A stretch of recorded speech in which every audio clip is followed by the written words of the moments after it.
sou a Manu e recebo todos vocês com muito carinho em meu canal.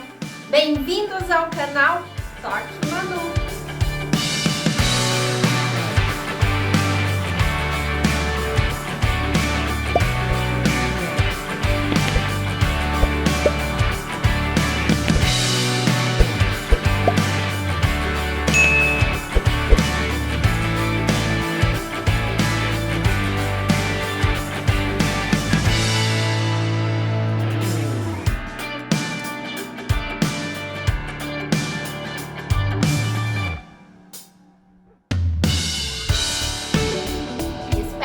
Todos estejam muito bem. No vídeo de hoje, irei ensinar o passo a passo de como eu fiz essa árvore decorativa para deixar a sua casa ainda mais linda. Além dela ser muito linda, ela combina com vários ambientes. Ela é voltada mais ao rústico, então quem ama farmhouse combina muito bem na decoração também. Se você é novo por aqui, então se inscreva e ative o sininho.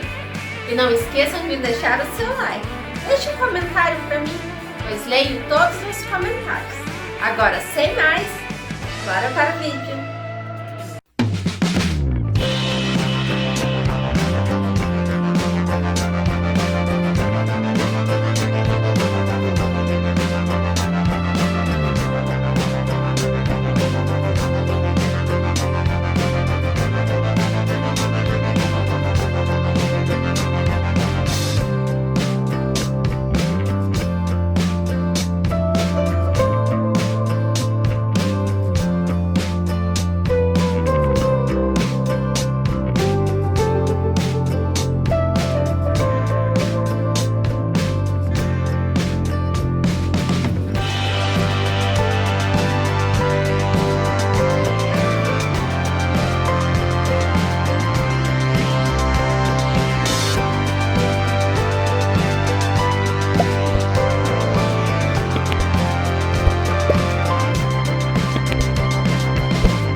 Não esqueçam de deixar o seu like e compartilhem esse vídeo caso vocês tenham gostado. Agora eu vou ficando por aqui, um beijo e até o próximo vídeo!